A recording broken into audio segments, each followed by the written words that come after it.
Leave, she's my wife." With those words, the 55-year-old police officer drove away the man who tried to separate them, as the perpetrator had grabbed his wife by the throat in the middle of the road outside a school in Zakaki. A few minutes later, he pulled out his service pistol and, in front of the eyewitness, shot his wife 4 times. Immediately afterwards, he turned the gun on himself and killed himself, choosing, as perpetrators of femicides so often do, the easy way out from the weight of the consequences.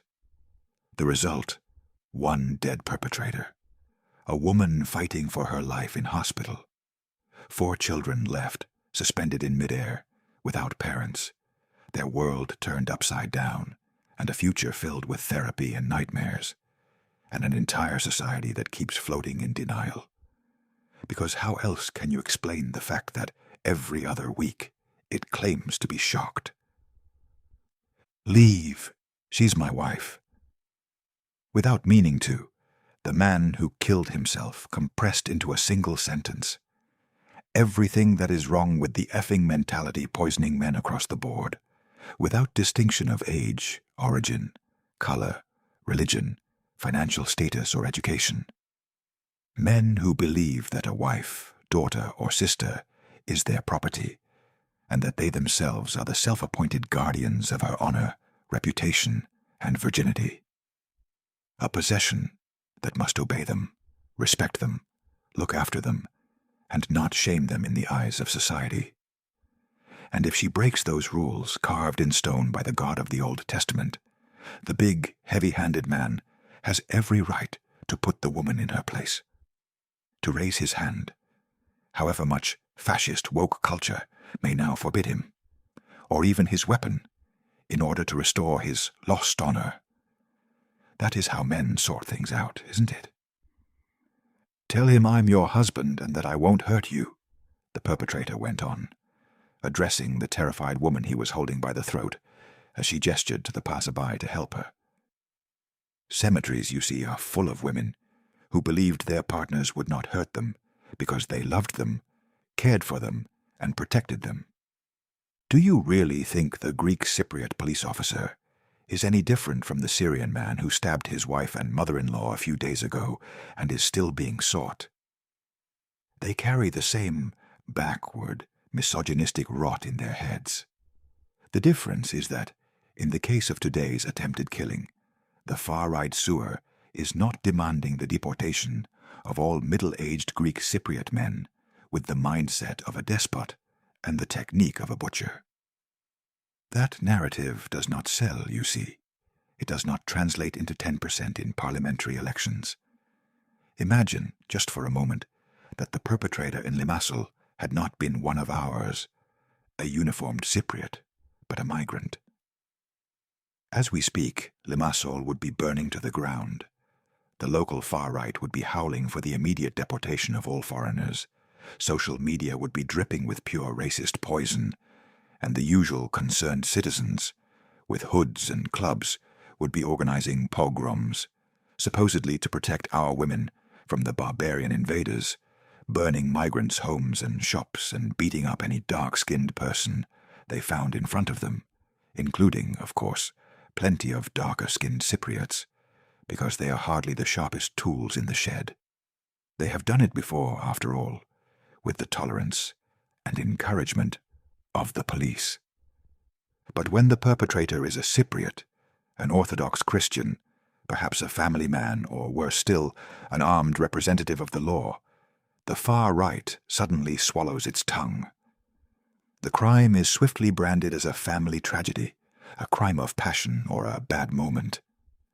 The usual apologists of the local manosphere, those pitiful little incels who hate women more than they hate their own miserable lives, seize the chance to run riot in the comment sections of news websites. Count the vomit. What did she do to him to push him to his limits? She destroyed him psychologically.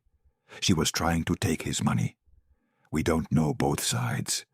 The perpetrator has his reasons too. How sick and damaged must someone be for their first instinctive reaction to such an incident, to be blaming the victim and whitewashing the perpetrator? invoking some supposed other side, or offering their worthless opinion that nobody asked for and nobody cares about.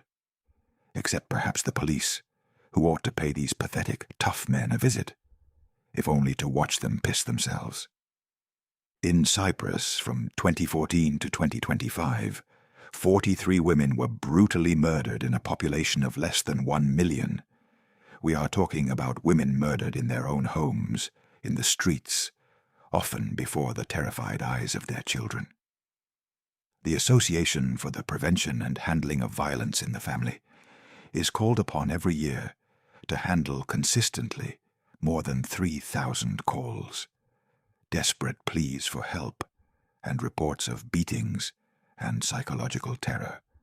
Last year alone, the National Helpline 1440 recorded 5,728 calls, while in the 3-year period from 2023 to 2025, police recorded 2,783 offenses of violence against women. In most cases, the state machinery still treats violence as a strictly private, domestic matter, sending patrol cars that usually arrive to collect a body, not to prevent the evil from happening. Where, then, is the real root of this evil? Certainly not in some defective DNA, but in children's bedrooms, schoolyards, and family dining tables.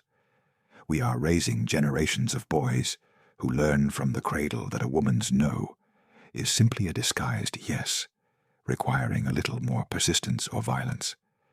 And that obsessive behavior is baptized romance or real manhood.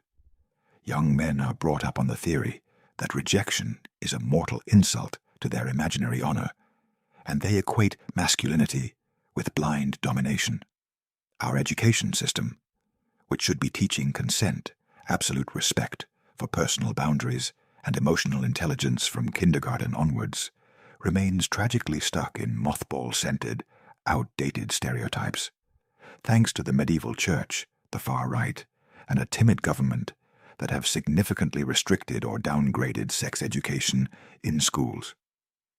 At the same time, pop culture, modern trap music, and countless online gurus of toxic masculinity are freely training an entire generation to see women, at best, as trophies of validation, and at worst as disposable, subordinate objects. And for as long as we insist on sweeping reality under the carpet of convenient generalization, all femicides are homicides is the misogynist's all lives matter, and the desperate effort to preserve an outdated, oppressive status quo by branding any discussion of gender-based violence as woke. That reality will keep getting exceptionally dangerous.